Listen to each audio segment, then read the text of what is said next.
Hello guys, it's LaRosa. Listen, last year in 2018 I finished a 7-year restoration on this little Piper J3 Cub.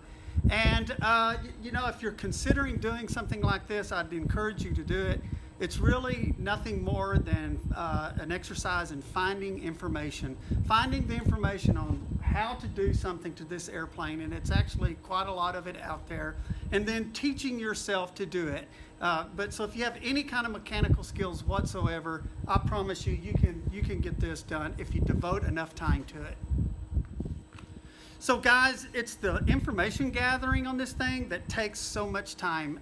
It took me 7 years to complete. You start assembling things at around 3 or 4 years into this, and you cannot remember how something went back together. So you scour the internet looking for a glimpse of a picture that will tell you how to put this thing back together. Maybe you purchased yours as a basket case and it's all torn apart. That would be a nightmare for me. But looking through the internet, I never saw a place where there was a set of pictures where someone start to finish restored one and place that and let people see how that's done. So that's what I'm going to do is on our blog at fattirecowboys.com, I'm going to post a blog about my journey for this and how we did it, and then there will also be a comprehensive set, hundreds and hundreds of pictures of the wings and the fuselage coming apart, going back together, so that you can see exactly how it's done. So guys, it's been my experience that so many people are just really concerned about their mechanical abilities just to do this project, and what they really should be thinking about are their expectations about how long it's going to take to do this. It took me 7 years to build this, and in that amount of time I built a new home. My father passed away. I graduated a kid from Texas Tech University. I graduated a kid from high school. My mom fell and broke both arms. I graduated that daughter from Texas Tech University. She got married. You see where I'm going with this? Life keeps happening while you're doing this. So your expectations of how much time you can spend with this and understanding that it's a long-term project will really go a long ways into the quality of the build that you end up turning out. And in that same vein goes another expectation of what kind of airplane do you expect to have at the end of the build? Do you want a 30-footer that maybe mechanically is good, but everyone walks up to it and goes, that's just really not a very good job? You want a flyer, which is what I consider this as. It's beautiful. It's been done beautifully. Mechanically, it's beautiful. But I know where every flaw is on this airplane because I've never done one. I would have to point them out to you more than likely. And once I pointed them out to you, you'd go, oh yeah, I see that now. So, but it only takes about 20% more time to build a really beautiful airplane as it does a 30-footer. So I would encourage you to just have that expectation that you may have to rip it off and do it again. And I had to do that in a couple places, or actually more than once. So, but that's just part of the journey of learning how to do the process, making sure you did a good job. If you want to build a show winner, well, I'm just not that inclined to do that talent-wise. I think if I built 3 or 4 more of these, I might start getting close, but I don't know. Those guys are serious builders that do that.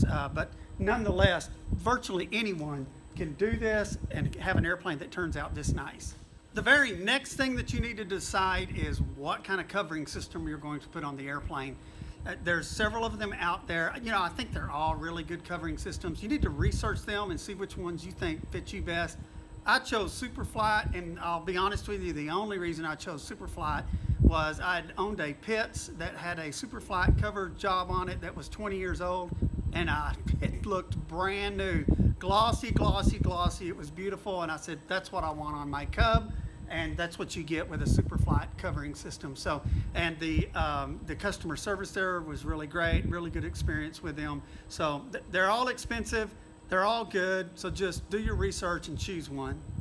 Guys, easily one of the very best things that I did for myself during this build was go to cubclub.org and buy their complete set of Cub Clues. Cub Clues is a weekly newsletter or monthly newsletter that came out since the 80s, I believe, and you can buy them in volumes. It tells you everything, virtually, I mean everything that you'd ever want to do to this airplane is pretty much in those volumes. I'd urge you to get a set of those, get your hands on a set. I think they still sell them over at Cub Club. get them there. Also, J3-Cub.com. They've got a message board there that's got a lot of people talking about doing all sorts of things to these airplanes. So that's a lot of help. The other really cool thing about this airplane is every part on this thing, I think, is available somewhere. Somebody makes it. You just have to want it bad enough to buy it. It's very expensive to buy the parts for them, but the cool thing is they are available. You're not going to get caught where you just can't get a part. There's a lot of places, Aircraft Spruce, Dakota Cub, WAG Aero. There's a multitude of places that have parts for these things. So you can get the parts and you can get the information. It's available to get this thing done. So something I started not long after I started taking this thing apart, I originally started taking pictures of it as we took it apart, and then I really started to realize I need to take a lot of pictures of this thing. So I started taking a lot of pictures of this, and not only pictures in detail, but just random pictures. And what I mean by that is just take literally random pictures everywhere in video. And the reason is 6 years from now, there's something you can't figure out which direction a part goes on the airframe, and you're going to scour through those pictures looking for a glimpse of that part. There it is, and that's how it's on there. So take hundreds and hundreds and hundreds of pictures as you take these things apart, all the way down to how many washers are on this side to how many are not. The next thing that I did that was a saving grace for me was I bought Ziploc sandwich bags and a Sharpie, and everything, all the hardware that came off of this airplane, I labeled it and put it in the baggie. And so what that did for me was, as I went back together with the airplane, it was a huge time saving for me, because I'd pull the baggie, here's the hardware that goes back to that wing strut. So this is what I need to order to replace those with. So that was a big help. Another thing I did was I bought paper tags with paper item tags with strings on them that I could tie on to every part, because you end up with all these little small parts.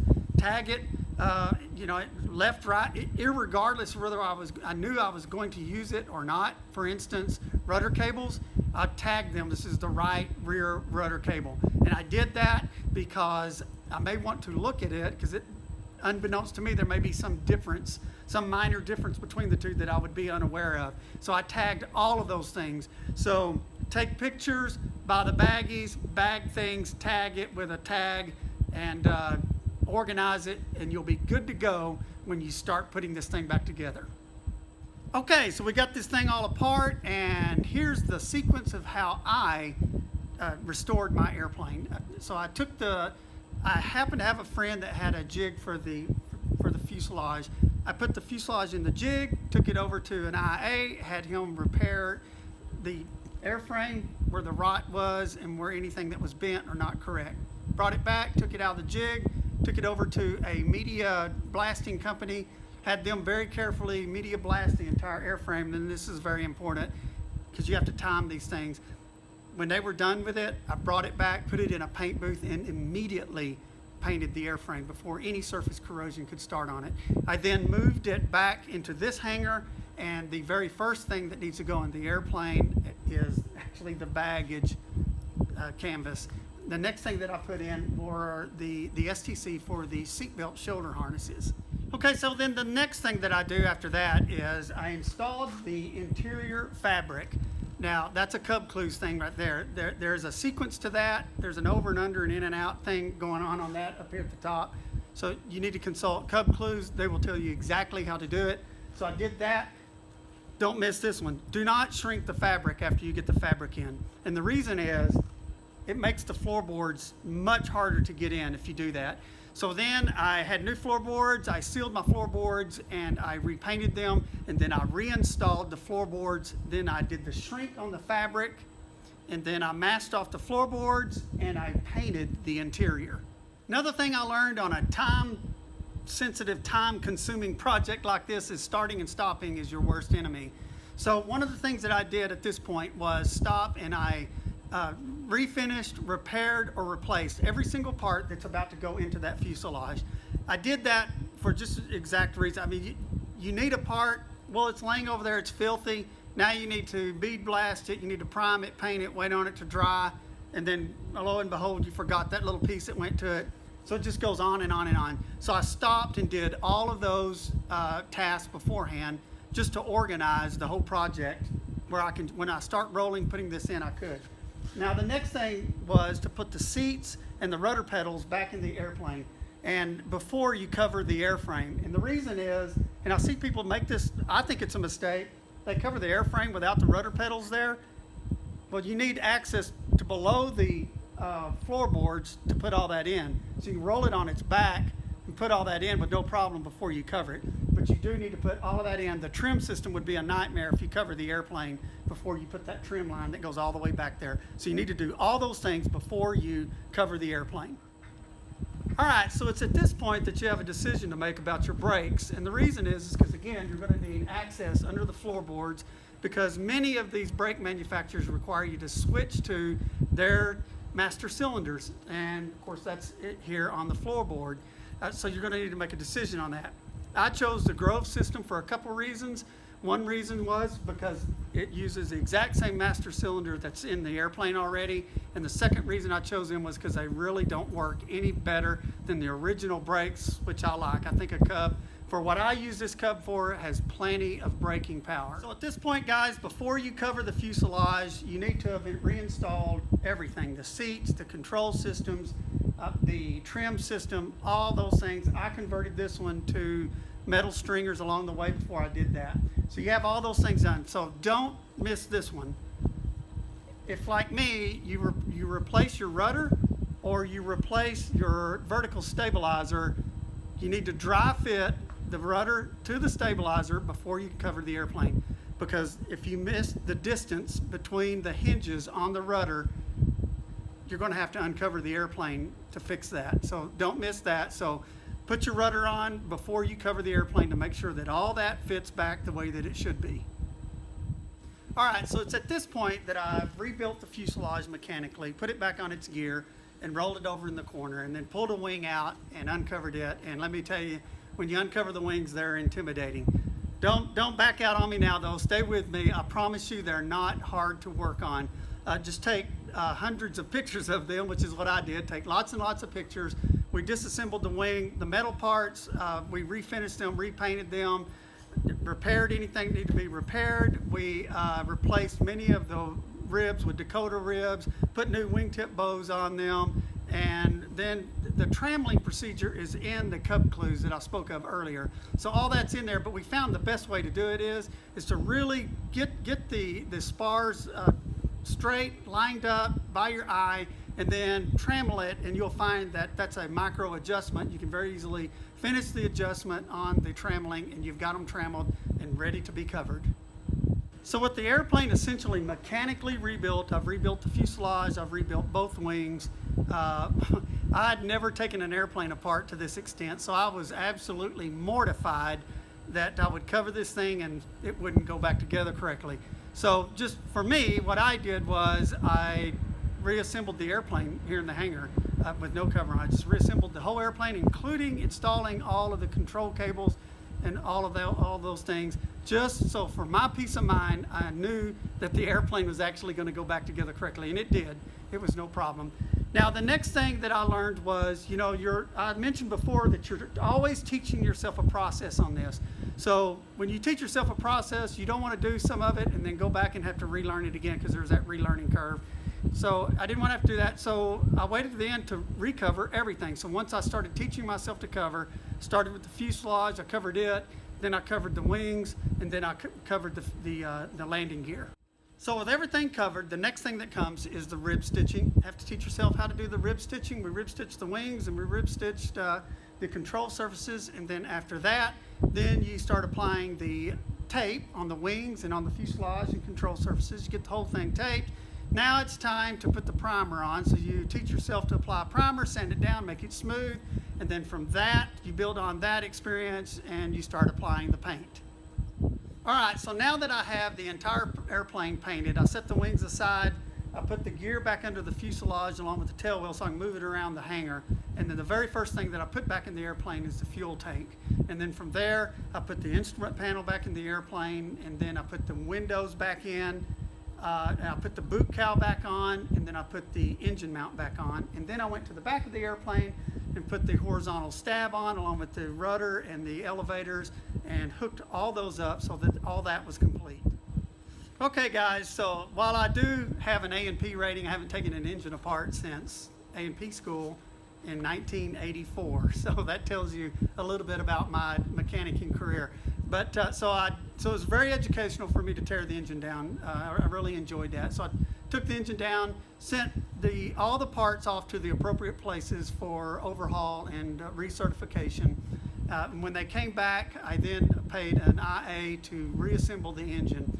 And while that was gone, I sent the Stromberg carburetor off to Unitech. Took a little longer than I thought it would to get it back, but the guy did a really good job on the carburetor and it works flawlessly. I bought brand new magnetos, spark plugs, and spark plug wires, installed all that on the airplane. Okay, so the engine's installed on this thing, and then I installed a brand new propeller on the airplane. Then I put the airplane on scales, did a brand new weight and balance on it. From there, then you have to sit down and do all the paperwork for any 337s, major repairs, and also the STCs that you added to the airplane. So with all that done, the next thing obviously that you're going to have to do is get an IA to sign it off. So I did a 100-hour inspection on the airplane just to go completely over it. I mean, you've got to remember you're about to fly this thing. So go over everything and look for any place that you didn't install a cotter key or put a nut on somewhere. And then had the IA sign the airplane off. And then comes the much anticipated first flight of the airplane, which, you know, I'd rigged the airplane as per the book. I mean, we did this thing by the book, and in the very first flight found out that it absolutely flew flawlessly. We came back with it, never changed a single thing on it. So it just goes to show you how much the factory had this thing really figured out. Do it by the book and it'll turn out great. Hey guys, fly safe, have fun, Viva LaRosa.